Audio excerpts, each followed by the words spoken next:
দিদি আপনি রাতে বেলা এখন সাবধানে ঘুমাবেন, কিন্তু যে কোনো সময় আপনার বন্ধু তুলে নিয়ে যেতে পারে, কোনো খবর নেই। আমরা যেটা ভাবছিলাম 2026 সাল শুরুটা মনে হয় একটু শান্তি টান্তি হবে, এক তো ঝামেলায় আছে আমরা ইউক্রেনকে নিয়ে, এখন আপনার বন্ধু তো আরেক ঝামেলা রেখে দিল।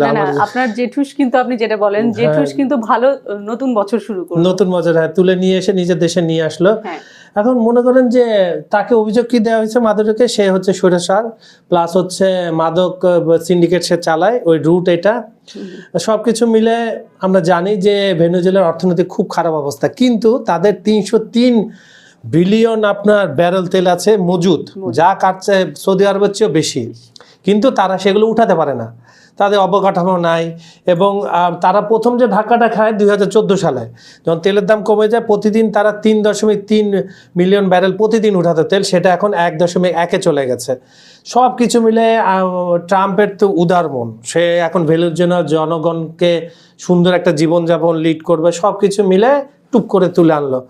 তোলার পরে আপনার সাথে কি আলাপ হয়েছে বলেন এখন? হ্যাঁ, যেটা বললেন যে ট্রাম্প কাকু কিন্তু বলেছেন যে ভেনেজুয়েলার মানুষেরা মুক্তি পেল।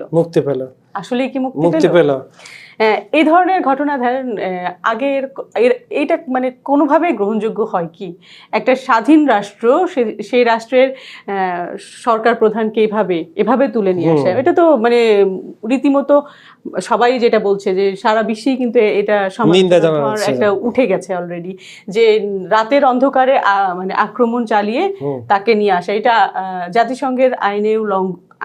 কিন্তু ট্রাম্প তো রাত পছন্দ করে, রাতে পার্টি টাটি করে, এই জন্য রাতে বলে তুলে নিয়ে আসছে। পছন্দ তার অপছন্দ থাকতেই পারে, কিন্তু সেটা তো কতটুকু গ্রহণযোগ্য সেটাও তো দেখতে হবে।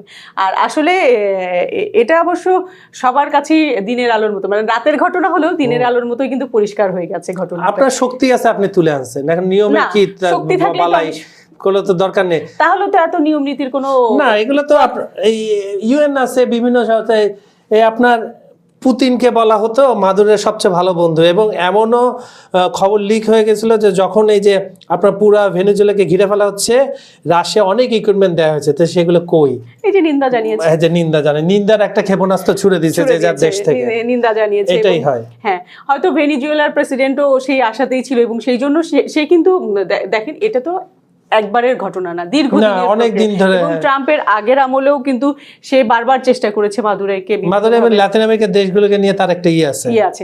ওই যে কথায় বলে না, আমেরিকা যখন কোন দেশের গণতন্ত্র নেই বলে একটা ধোয়া তোলে, তখনই বুঝতে হবে দেশের কপালে খারাপই আছে। তো ভেনেজুয়েলার কপালেও খারাপই ছিল, এটা একদিন দুই দিনের ঘটনা না, দীর্ঘদিনের প্রক্রিয়া ছিল, যেটা সে এখন ওপেন করে দিল। নতুন বছরকে সবাই মানে বিশ্ববাসীকে নতুন বছরের শুভেচ্ছা জানায়। এবার দেখা যাবে যে ভেনেজুয়েলার জনগণ লিভাইসের নতুন জ্যাকেট পরতেছে, জিন্সের প্যান্ট পরতেছে, কিন্তু তাদের তো ইকোনমি চলে যাবে আরেকটা দেশের আন্ডারে। হ্যাঁ, সেটা তো সে তো আটক, মানে মাদুরাইকে আটক করার পরেই সে তো তার মানে উদ্দেশ্য, তার বক্তব্য প্রকাশ করে দিয়েছে যে এখন থেকে ভেনেজুয়েলা যতদিন শান্তিপূর্ণভাবে ক্ষমতা হস্তান্তর না করবে ততদিন পর্যন্ত আমেরিকা সেই শাসনভার কাজ চালাবে। কত বড় দায়িত্ব নিয়ে নিল, মানে গায়ে মানে না আপনি মোড়লের মতো। তারপরে আবার বললো যে আসল জায়গাটাই তো বলে দিল যে তাদের যে তেল উৎপাদন যে সেটা তারা এখন থেকে পরিচালনা করবে। তাই এর চেয়ে আর শুভ মানে বক্তব্য কি হতে পারে?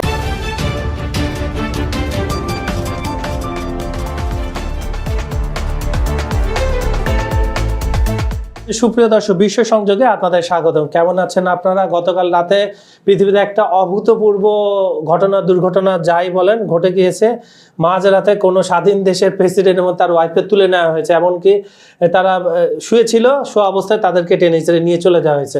যাক, এটা পৃথিবী যত সামনে যাবে এ ধরনের অদ্ভুত ঘটনা আমরা আরও দেখব, এবং ট্রাম্প যতদিন ক্ষমতায় আছে এই ধরনের আপনার অদ্ভুত যত ধরনের শব্দ আমাদের শেষ হবে, কিন্তু তার কার্যকলাপ শেষ হবে না। আপনাদের সঙ্গে রয়েছে আমি কাজল হায়দার, আমার সঙ্গে রয়েছেন সিনিয়র সাংবাদিক আমি বিউটি সমাদ্দার। সুপ্রিয় দর্শক, আমাদের ভিডিওগুলো সম্পূর্ণ দেখে লাইক কমেন্ট শেয়ার করুন, আর পৃথিবীর যে প্রান্ত থেকে আপনি দেখছেন না কেন আপনার নাম পরিচয় আমাদের কমেন্টে জানিয়ে দিন। আবার যেটা বলছিলাম, যেটা তেল নিয়েই তো সবকিছু, এখন আমেরিকান কোম্পানিগুলো আবার ওখানে প্রবেশ করবে, খুব ভালো কথা। এখন আমার যেহেতু আপনার ফ্রেন্ড তো বিশ্ব নেতা রূপে অবতার রূপে কোন দেশের দুঃখ কষ্ট তার সহ্য হয় না। আমার প্রশ্ন একদিকে, আমার একটা ধারণা, এটা ভুল হতে পারে, আমি একটা হাইপোথেটিক্যাল কথা মানে ভাইবে কথা বলতে চাই। এখানে কি পুতিনের সাথে ট্রাম্পের কোনো কথা হয়েছে, দেখো আমি এদিকে আসি, তুমি এখানে কোনো কথা বলবো না, ইউক্রেন বিষয়ে আমি তোমাকে সাপোর্ট করে যাবো, ইউক্রেনকে করবো না, এখানে কোনো negotiation under the table behind the scene পর্দার অন্তরালে, আর কি বলবো আপনাকে বলেন? আপনি যে দুই পরাশক্তির কথা বললেন, রাশিয়া এবং আমেরিকা, মানে এখানে এ ধরনের ঘটনা হতেই পারে, নাও হতে পারে, এটা নিয়েও আসলে প্রেডিক্ট করার মতো অবস্থা আমার কাছে মনে নেই। মানে এরা যে আসলে কখন কোন রূপে অবতার হচ্ছে, কখন কোন স্বার্থটাকে প্রতিফলন দেখাচ্ছে, সেটা মানে চিন্তা করাটাই এখন আসলে দুরূহ হয়ে যাচ্ছে বিশ্ববাসীর কাছে। দেখেন প্রতিনিয়তই এরকম ঘটনা, এই যে ইউক্রেন রাশিয়ার যুদ্ধ থামতে থামতে আবার চালু হচ্ছে। এই দিক থেকে এই আমরা দেখছি যে ইউক্রেন যুদ্ধ নিয়ে ট্রাম্প শান্তির আলোচনা করছে, সব দেশে শান্তি, আবার সেই কিন্তু সুন্দর করে একটা মানে একেবারে বছরের প্রথম থেকেই সে উস্কে দিল এরকম একটা ঘটনা। যেটাই ঘটুক, সে যে কারণেই মানে সে প্রতিনিয়ত যেটা বলছে মাদক তারপরে অস্ত্র চোরাচালান, যে অজুহাতগুলো তুলছে, সেগুলোর কোনো তো, সে যদিও দাবি করছে যে তাদের কাছে অনেক অকাট্য প্রমাণ আছে, কিন্তু আমরা তো এখন পর্যন্ত সে ধরনের কোনো প্রমাণ দেখতে পাইনি।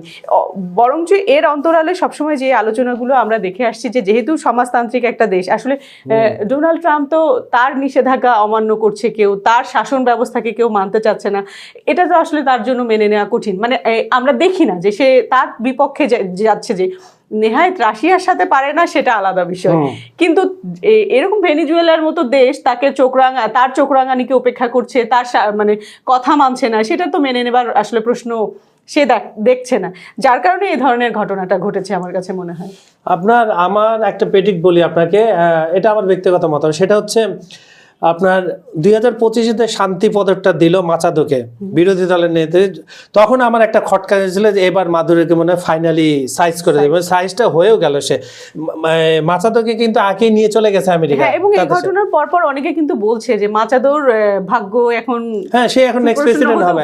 এখন যেহেতু আপনার ভাইস প্রেসিডেন্টকে প্রেসিডেন্ট সুপ্রিম কোর্ট বানিয়ে দিয়েছে, যার দেশে একটা স্থিতিশীল অবস্থা রাখার জন্য, বিকল্প তো আসলে কিছু থাকে, সেখানকার ভেনেজুয়েলা সুপ্রিম কোর্ট, কিন্তু আপনার চাবিকাঠি তো রয়ে গেল ইয়ের কাছে। আমার কষ্টটা কোন জায়গায় জানেন? আমার কষ্ট না, আমি কষ্ট বলেন বা জিওপলিটিক্যালের বিউটি বা কদর্য, জব খারাপ এবং ভালো দিকটা হচ্ছে যে ভাই কষ্ট প্রকাশ করিয়েন না, কষ্ট প্রকাশ করলে কিন্তু আমার জেঠু জামাই এসে আপনার কষ্ট লাঘব করার চেষ্টা করবে, রাতে বলে তুলে নিয়ে যাবে, বলে চলো মায়ামি বিচে ফেলে দিবে আমাকে, একেবারে। তার যেটা হচ্ছে আপনার, আমি তো ভাবছিলাম সকালতে দেখবো, সকালে ঘুম থেকে উঠে নিউজ যখন স্ক্রল করব তখন দেখবো যে পুতিন কয়েকটা বহর পাঠিয়ে দিছে, এবার তুমি তো একে ফেরত দাও, গণতন্ত্র ফেরত দাও, কিন্তু ওই যে আগে বললাম যে এদের পরাশক্তিগুলো আসলে তাদের হিসাবগুলো অন্যরকম, তাদের সাথে বন্ধুত্ব করা এক ধরনের বিপদ। আমেরিকার তো একটা হেনরি কিসিঞ্জারের কথা মনে আছে, উনি কিন্তু খুব বিখ্যাত একটা উক্তি করেছিলেন, সেটা হচ্ছে আমেরিকা যার বন্ধু হয় তার কোনো শত্রু প্রয়োজন নেই। আমরা একটু আগে যেটা বললাম যে সে সবসময়, কিন্তু এর আগে কিন্তু আমরা দেখেছি ইরাক, সাদ্দাম একই ঘটনা, গণতন্ত্রের ধোয়া তুলে কিন্তু ওই জায়গায় গাদ্দাফিকে লিবিয়ার যেটা করলো, আরব স্প্রিং এর নামে গেল, তার ডিপ স্টেট থিওরি। এদিকে আবার মাদুরোকে ধরেন কুখ্যাত কারাগারে, যেটা বলা হচ্ছে ব্রুকলিনে কুখ্যাত কারাগারে রাখা হবে। সবকিছু মিলে একটা প্রেসিডেন্টকে এইভাবে আপনার এক হতো, ভেনেজুয়েলার জনগণ গণ অভ্যুত্থানের মাধ্যমে মাদুরোকে ছড়িয়ে নিয়ে আসতো, তাহলে একটা পজিটিভ দিক আপনি দেখাতে পারতেন।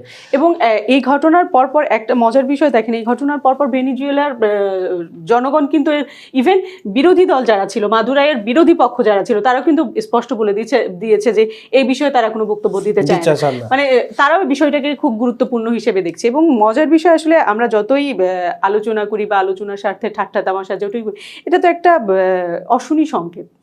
আপনি ছোট হন বড় হন যেটাই হন, একটা স্বাধীন দেশে এইভাবে করে রাতের আধারে একটা সরকার প্রধানকে তুলে নিয়ে আসা, এবং মজার বিষয় দেখেন তাদের প্রতিরক্ষার ব্যবস্থাটাও কিন্তু তারা ভেঙে ফেলেছে। এবং এটা কিন্তু ট্রাম্প কিন্তু দাবিই করেছে যে এটা দীর্ঘদিনের একটা অনুসন্ধানী বিষয় ছিল, এবং এইভাবে মানে এভাবে অ্যাটাক করার জন্য কিন্তু একদিন ভেনেজুয়েলার সেনাবাহিনী বলেন কিছু রাজনীতিবিদের সাথে জড়িত, সরাসরি বোঝাই যায়, নাহলে এত ইজিলি তুলে আনা একটা প্রেসিডেন্টকে। তাহলে আমাদের অনুষ্ঠানে আমরা একটা কথাই বলে দেই সবসময়, বলি না, কিন্তু আজ স্ট্রং রুলস দ্য ওয়ার্ল্ড, মানে যারা শক্তিশালী সেই আদিম যুগ থেকে এখন এই আধুনিক বলে যে আমরা সুন্দর সুন্দর কথা বলি, সুন্দর পোশাক পরি, মার্জিত কথাবার্তা বলি, কিন্তু একটাই শক্তি আছে, মৎস্যর ন্যায় যে নীতিটা, সেটাই। আবার মজার বিষয় দেখেন, এই যে আমরা কিছু হলে জাতিসংঘের দ্বারস্থ হচ্ছি যে জাতিসংঘ কিছু করবে, কিন্তু কেন করবে রে ভাই? জাতিসংঘ কার সৃষ্টি? ওই আপনি যেটা বলেন সবসময় যে সে বিবৃতি দিয়ে থেমে যাচ্ছে, সেটাও তো মার্কিনের বিবৃতিতে বেতন নেয়, আর এদিকে কিন্তু মেয়র মামদানি একটা এটা নিজের দেশের, এটা সিগনিফিকেন্ট, এটা কিন্তু একটা শক্তিশালী পদক্ষেপ। আপা এই পুরো বিষয়টা নিয়ে আমার যেটা সিগনিফিকেন্ট ক্ষোভ প্রকাশ, সেটা মনে হয়েছে মেয়র মামদানি, মানে নিউ ইয়র্কের মেয়র মামদানি, উনি যে টুইট করেছেন একটা, এটার সম্বন্ধে একটু বলেন, তারপর আমরা দর্শকদের বিদায় নিব। মানে এটাই একটা আশার জায়গা আমার কাছে মনে হয়, যে আর যাই হোক উনি প্রতিবাদ তো করেছে, মানে 1 তারিখে উনি শপথ নিয়েছে, এবং 1 তারিখে শপথ নিয়েই কিন্তু তার পরপরই তার বড় একটা ঘাত প্রতিঘাত যেটা বলে, এবং আমরা কিন্তু আগে থেকেই দেখেছি যে ট্রাম্পের সাথে তার শুরু থেকেই একটা দ্বন্দ্ব ছিল, সেই দ্বন্দ্বটাকে আরো কিন্তু সে স্পষ্ট করে দিল যে ট্রাম্পের যে কোনো ধরনের অন্যায় বা যে কোনো ধরনের কথা অন্তত প্রতিবাদ সে জানাবে, সেটাই কিন্তু আমরা দেখতে পাচ্ছি। সে বলেছে যে আপনারা নিউ ইয়র্কে সরাসরি এটাতেই হবে, কারণ নিউ ইয়র্কে হাজার হাজার ভেনেজুয়েলার অধিবাসী থাকে। না, সেটাই তো স্বাভাবিক। দেখেন, মামদানি তো তরুণ সমাজের বা মানুষের, জনগণের একটা স্বতঃস্ফূর্ত অংশগ্রহণের মাধ্যমেই সে মেয়র হয়েছে। জনগণের এই আকাঙ্ক্ষাটাকে তো তাকে ধারণ করতেই হবে, এবং সেই জায়গাটা কিন্তু সে ক্লিয়ার করেছে আমার কাছে মনে হয়েছে। তারপরে আমাদের এই বিষয়টার উপর নজর থাকবে সুপ্রিয় দর্শক, কারণ হচ্ছে এটা আরো ডেভেলপমেন্ট আসবে, দেখা যাক পরে কি হয়, তো সেই অনুযায়ী আমরা আপনাদের তথ্য জানাতে থাকবো। সুপ্রিয় দর্শক, বিশ্ব সংযোগের আজকের এই অনুষ্ঠানটি আপনাদের কেমন লেগেছে কমেন্টে জানান। ভিডিওটি পরিপূর্ণ দেখে তারপরে লাইক কমেন্টে শেয়ার করলে আমরা খুশি হব। আর দেশের বাইরে যারা আছেন, প্রবাসী বাঙালিরা বা পশ্চিমবঙ্গে যারা আছেন বাংলা ভাষাভাষীরা, তাদের মাঝে আমাদের এই চ্যানেলটি ছড়িয়ে দিন, শেয়ার করুন, বেশি বেশি শেয়ার করুন, আপনাদের ভালো লাগবে। আজ এখানে বিদায় নিচ্ছি, আপনারা সবাই ভালো থাকবেন, সুস্থ থাকবেন, এবং সবচেয়ে বড় কথা নিরাপদে থাকবেন। ধন্যবাদ সবাইকে।